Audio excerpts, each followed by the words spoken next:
So today I will be doing a review on the Jelly 2 after 4 months of daily use. I won't be doing a review like many of the other ones that I've seen on YouTube. Those have been more of unboxing and talking about the specifications and capabilities and such. This is more of my opinion after using it every day for an extended period of time. So the first thing I noticed when I started setting up this phone that I was like, what? There are two Chrome apps. There's a Chrome app here and a Chrome app here. And I just don't know what's up with that. You know, it's like, I guess it's a smaller manufactured device, so that's one of the weird quirks about it. Another strange thing is if you play something, you know, on Spotify or whatever, and you close the screen, you're not going to see it here.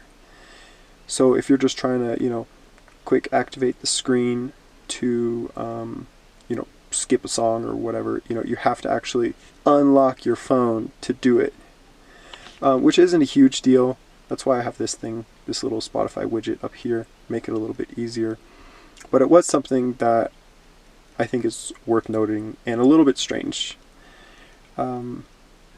One thing you'll notice, I think, is that my screen is broken. It has a pretty good crack in it. I've only dropped this phone maybe 4 or 5 times in the 2 months. I try to be pretty careful. But it was like the second or third time that I dropped it, and the screen just cracked like this. Now granted, it was a little bit of a bigger drop, but I think I just hit it just wrong. I don't think the screen is super cheap or anything, but I guess that's how it goes. So the phone has this back function that if you swipe like that, you know, it's the same as hitting the back button, which is fine for most things, but if you're in your Gmail or app, something like that, and you try to, you know, delete a message, sometimes, you know, you just end up hitting back, which on such a small phone can kind of be bothersome sometimes. And besides that, you know, having that back function like that, the back button here, for whatever reason, it seems much more touchy than, you know, this one. This one, anytime I hit it, I have no problem. But here, like hitting the back button, like, I don't know, sometimes I have to hit it maybe 2 or 3 times before it does what I want. So I use WhatsApp quite a bit, and there's one thing that's a little bit cumbersome, trying to record a voice memo. Sometimes you activate Google Assistant, and sometimes it takes like a few tries to do it. Like if you hit here, you know, like, okay, I'm recording an audio. But sometimes you do it, and it'll do that.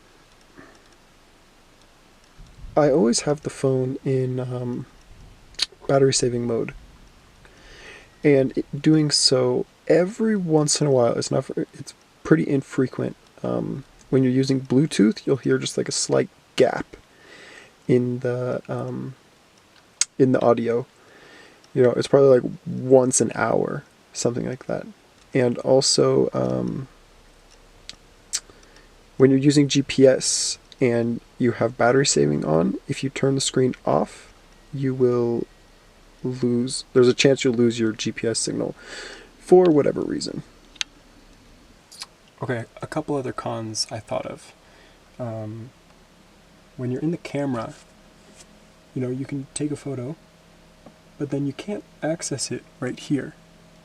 You have to go to your files, and then you can see it there. And then the other one I thought of is that if you're using this in like really bright light, the screen becomes like, the colors look pretty blown out. But if you have a phone like this, you probably don't even care, so then it's not really a problem. Don't bother with the finger sensor. I think it works really well if you're very accurate, but besides that, just don't bother with it. Use something else. The thing that I probably dislike the most about this phone deals with its capability to receive and download photos.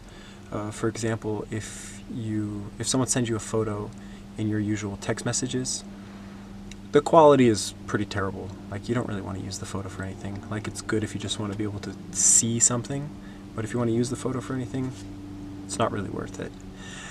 And it's the same thing with messaging apps as well. Like, for example, if someone sends you a photo on like Facebook Messenger or something, and you download that image, the image that is downloaded is significantly lower quality than the image on the Messenger app. And I tried to look through the phone to see if there was like some setting that I can adjust, but I found nothing, and I don't know why it does that.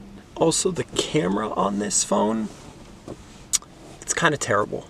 I mean, it's kind of to be expected, but also I was watching another video where a guy talked about the camera, and he says that the camera in this phone is actually capable of taking very high quality photos, but it's the software the phone has that inhibits it from being able to take as high of quality photos as it can.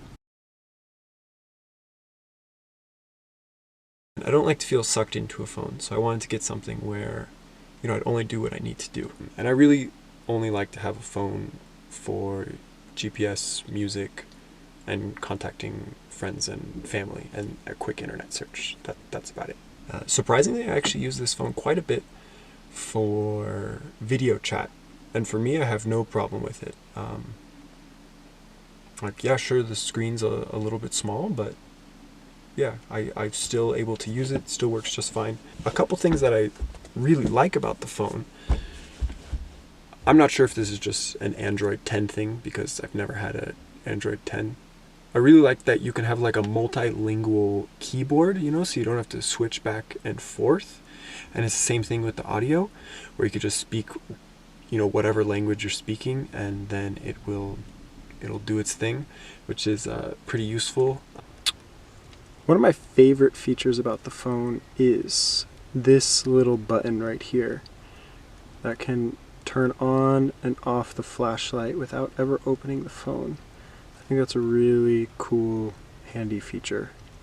Even though I've given quite a few cons so far, I still like the phone. Like, it's perfect size for so many things, This is my wallet.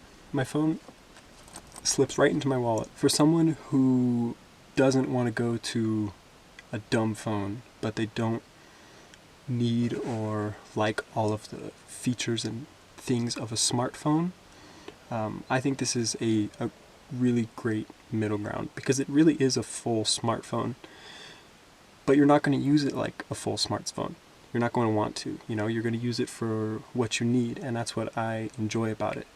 Also, one thing that I forgot to mention that I love is that this phone is always in night mode, where it strips the blue light from the screen. I keep it in it all the time.